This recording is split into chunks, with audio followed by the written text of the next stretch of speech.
Hi, welcome back to my channel. അപ്പോൾ ഇന്ന് നമുക്ക് ഒരു ഗ്രിൽഡ് ചിക്കൻ്റെ റെസിപ്പി നോക്കിയാലോ. കുറേ നാളായിട്ട് ചിക്കൻ്റെ റെസിപ്പീസ് തന്നെയാണ്, പക്ഷെ നിങ്ങൾ ട്രൈ ചെയ്ത് നോക്കണം കേട്ടോ. ഇതൊരു തവണയെങ്കിലും ഞാൻ നല്ല പാനിലൊന്നും അല്ല, നല്ല ഒതൻറ്റിക്കായിട്ട് വെളിയിൽ വെച്ചിട്ട് ഗ്രില്ല് ചെയ്ത ചിക്കനാണ്, അതായത് കൽക്കരിയൊക്കെ ഇട്ടിട്ട്. അപ്പോൾ അതിൻ്റെ റെസിപ്പിയിലോട്ട് പോകാം കേട്ടോ. അതിന് വേണ്ടിയിട്ട് ഞാൻ 3 പീസ് ചിക്കൻ എടുത്തിട്ടുണ്ട്. അതായത് 2 ലെഗ് പീസും ഒരു ബ്രസ്റ്റിൻ്റെ പീസും എടുത്തിട്ടുണ്ട്. അത് ഞാൻ നന്നായിട്ടൊന്ന് വരഞ്ഞു കൊടുക്കുന്നുണ്ട്. മസാലയൊക്കെ ഇടയ്ക്ക് പിടിക്കാനായിട്ട് നമ്മൾ നന്നായിട്ടൊന്ന് വരഞ്ഞു കൊടുക്കുക. വരഞ്ഞു കൊടുത്തതിന് ശേഷം നമുക്ക് മസാലകൾ എടുക്കാം. അതിന് വേണ്ടിയിട്ട് ഞാൻ കുറച്ച് പെരിഞ്ജീരകം എടുത്തിട്ടുണ്ട്, കുറച്ച് കാശ്മീരി ചില്ലി പൗഡർ, നല്ല കളറിന് വേണ്ടിയിട്ടാട്ടോ കാശ്മീരി ചില്ലി പൗഡർ എടുക്കുന്നത്. അതിനുശേഷം കുറച്ച് ചിക്കൻ മസാല, പിന്നെ കുറച്ച് മഞ്ഞൾപ്പൊടി, പിന്നെ കുറച്ച് മല്ലിപ്പൊടി, പിന്നെ കുറച്ച് ഗരം മസാല. വീട്ടിൽ തന്നെ ഉണ്ടാക്കിയ ഗരം മസാലയാണ് കേട്ടോ. ഇതിൻ്റെ കറക്റ്റ് മെഷർമെൻറ്റും കാര്യങ്ങളും ഞാൻ ഡിസ്ക്രിപ്ഷൻ ബോക്സിൽ കൊടുത്തേക്കാം കേട്ടോ. പിന്നെ കുറച്ച് വിനീഗർ, നാരങ്ങ നീരുണ്ടെങ്കിൽ അത് ചേർത്താൽ മതി കേട്ടോ. പിന്നെ കുറച്ച് തൈര്, പിന്നെ കുറച്ച് ജിഞ്ചർ ഗാർലിക് പേസ്റ്റ്, പിന്നെ കുറച്ച് ഓയിലിന് പകരം ബട്ടർ വേണമെങ്കിൽ അതും ചേർക്കാം കേട്ടോ. സൺഫ്ലവർ ഓയിലാണ് ഞാൻ എടുത്തേക്കുന്നത്. നിങ്ങൾ ഇത് ചേർക്കില്ലേ, കോക്കനട്ട് ഓയിൽ ചേർക്കില്ല കേട്ടോ, വെളിച്ചെണ്ണ. പിന്നെ ആവശ്യത്തിന് ഉപ്പും കൂടിയിട്ട് നന്നായിട്ടൊന്ന് മിക്സ് ചെയ്യുക. മിക്സ് ചെയ്തതിന് ശേഷം ചിക്കൻ എടുത്ത് അതിലോട്ട് നന്നായിട്ട് തേച്ച് പിടിപ്പിക്കുക കേട്ടോ. നന്നായിട്ട്, അതായത് അതിൻ്റെ ഇടയ്ക്കൊക്കെ നമ്മൾ വരഞ്ഞൊക്കെ കൊടുത്തില്ലേ, അതൊക്കെ നന്നായിട്ട് തേച്ച് പിടിപ്പിക്കുക. തേച്ച് പിടിപ്പിച്ചതിന് ശേഷം ഞാൻ ഇത് രാവിലെ ഇത് പിടിച്ചിട്ട് ഇങ്ങനെ മസാല പുരട്ടി വെച്ചിട്ട് വൈകിട്ടാണ് കേട്ടോ ഗ്രില്ല് ചെയ്യുന്നത്. നിങ്ങൾ അറ്റ്ലീസ്റ്റ് 3 മണിക്കൂറെങ്കിലും വെക്കുക, എന്നാലേ ചിക്കൻ്റെ ഇടയ്ക്കൊക്കെ നന്നായിട്ട് ഇത് പിടിക്കത്തുള്ളൂ കേട്ടോ. അപ്പോൾ ഞാൻ വൈകിട്ടായി ഇതെടുത്തിട്ടുണ്ട്.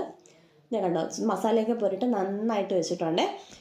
നമുക്കിത് മാറ്റിയിട്ട് ഗ്രില്ല് ചെയ്യാൻ നോക്കാം. ഞാൻ ആദ്യം കുറച്ച് കൽക്കരി എടുത്തിട്ട് കുറച്ച് ചിരട്ട വെച്ച് കൊടുക്കുന്നുണ്ട്. അതിലോട്ട് കുറച്ച് കർപ്പൂരം ഇട്ട് അത് നമുക്ക് ഈ കൽക്കരിയിൽ ഇത് തീ പിടിപ്പിക്കണമല്ലോ. അപ്പോൾ അതിന് വേണ്ടിയിട്ട് ഞാനിതെല്ലാം ചെയ്യുന്നുണ്ട്. അതിൻ്റെ പുറത്ത് മറ്റേ തേങ്ങയുടെ തൊണ്ടെന്ന് നമ്മൾ പറയും കേട്ടോ, തേങ്ങയുടെ മറ്റേ പുറത്തിരിക്കുന്ന സാധനം ഉണ്ടല്ലോ, നിങ്ങളുടെ അവിടെയൊക്കെ എന്ത് പറയുമെന്ന് അറിയത്തില്ല. അത് വെച്ച് കൊടുത്ത് നന്നായിട്ട് പുകയ്ക്കുന്നുണ്ട്. കണ്ടോ, വീട് തന്നെ പുകഞ്ഞു പോകുമെന്ന് ചിലപ്പോൾ തോന്നിപ്പോകും, അത്രയ്ക്ക് പുക വന്നിട്ടുണ്ട് കേട്ടോ. നന്നായിട്ട് തീ പിടിച്ചതിന് ശേഷം ഞാൻ ഒരു ഗ്രില്ല് വെച്ച് കൊടുക്കുന്നുണ്ട്. നിങ്ങളുടെ ഇത് മേടിക്കാനൊക്കെ കിട്ടും കേട്ടോ. ഇത് എൻ്റെ ഓവനിലിരുന്ന ഗ്രില്ലാണ്, നിങ്ങൾ ആരും പേടിക്കട്ടോ. എൻ്റെ കയ്യിൽ മറ്റേ ഗ്രില്ലുണ്ടായിരുന്നപ്പോൾ അത് സൈസ് ശരിയാവുന്നില്ലടോ, അങ്ങനെ ഞാൻ ഓവനിലിരുന്ന ഗ്രില്ല് എടുത്തതാണ്. കഴുകി വൃത്തിയാക്കി അതിനകത്തോട്ട് ഇത് തേച്ച് കൊടുക്കുന്നുണ്ട്. ഈ ഓയിൽ ഗ്രീസ് ചെയ്ത് കൊടുക്കുന്നുണ്ട്. അതിനുശേഷം ചിക്കൻ എടുത്ത് വേറൊരു പ്ലേറ്റിലോട്ട് മാറ്റി നമുക്ക് ബാക്കി വന്ന മസാല ആവശ്യമുണ്ട്, അത് മാറ്റി വയ്ക്കുക. ഞാൻ 2 ലെഗ് പീസ് ആദ്യം വെച്ച് കൊടുക്കുന്നുണ്ട്. ഒരു സൈഡ് ആദ്യം നന്നായിട്ടൊന്ന് ഇതാക്കുക. ആയി വരുന്ന സമയത്ത് നമുക്ക് ഈ മസാല എല്ലാം കൂടി, ഇത് വലിയ ബൗളല്ലേ, അപ്പോൾ ചെറിയ ബൗളിലോട്ടാക്കി കുറച്ച് ബട്ടറും കൂടി ഇട്ട് കൊടുക്കുക. ബട്ടറും കൂടി ചേർത്ത് നന്നായിട്ടൊന്ന് മിക്സ് ചെയ്തെടുക്കുക കേട്ടോ. നന്നായിട്ടൊന്ന് മിക്സ് ചെയ്തെടുത്തതിന് ശേഷം നമുക്ക് കുറച്ച് ഓയിലും കൂടി വേണമെങ്കിൽ ചേർത്ത് കൊടുക്കാം, ഓപ്ഷണലാണ്.